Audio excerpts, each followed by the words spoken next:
What if I told you that one of the most humiliating defeats suffered by the Confederate Navy was not caused by Union generals, but by an enslaved black man who stole a Confederate warship in the dead of night? No guns fired. No alarms raised. Just nerve, intelligence, and perfect timing. His name was Robert Smalls, and what he did next would change the course of American history forever. In the dark hours of May 13, 1862, during the American Civil War, an enslaved black man named Robert Smalls carried out one of the most daring acts of self-liberation and resistance in U.S. history. Born into slavery in 1839 in Beaufort, South Carolina, Smalls was forced to labor for the Confederacy, but he used the very system that oppressed him to strike a decisive blow against it. Smalls worked as a skilled sailor aboard the CSS Planter, a Confederate transport ship operating in Charleston Harbor.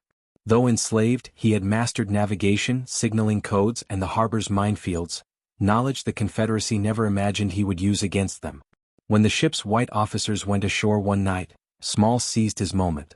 Disguised in the captain's wide-brimmed hat, Smalls took command of the Planter, expertly steering it past Confederate forts.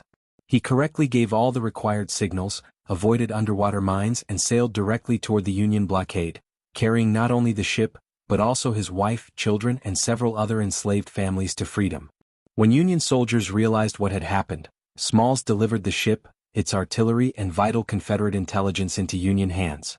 His actions were so extraordinary that Northern newspapers called him a hero, and Congress later awarded prize money for the captured vessel. But Robert Smalls' story did not end with his escape.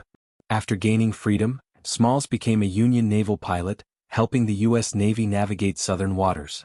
He later used his influence to persuade President Abraham Lincoln to allow black men to serve as soldiers, contributing directly to the creation of the United States Colored Troops, over 180,000 black soldiers who helped turn the tide of the war.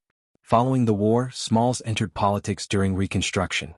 He served in the South Carolina legislature and later in the U.S. House of Representatives, where he fought tirelessly for public education, civil rights, and racial equality in a hostile post-slavery South.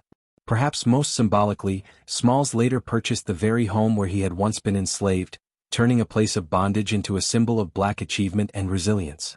Robert Smalls' life stands as a powerful reminder that enslaved people were not passive victims of history. They were strategists, patriots, and architects of their own freedom.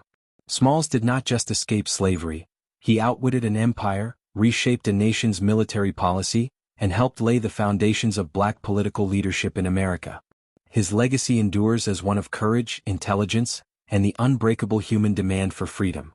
Robert Smalls didn't just escape slavery, he returned to the land that enslaved him, now as a lawmaker, a military hero, and a threat to white supremacy itself. But as Reconstruction collapsed and Jim Crow rose, the question remained. What happens when a man proves black freedom, intelligence, and leadership beyond all doubt, in a nation determined to forget him?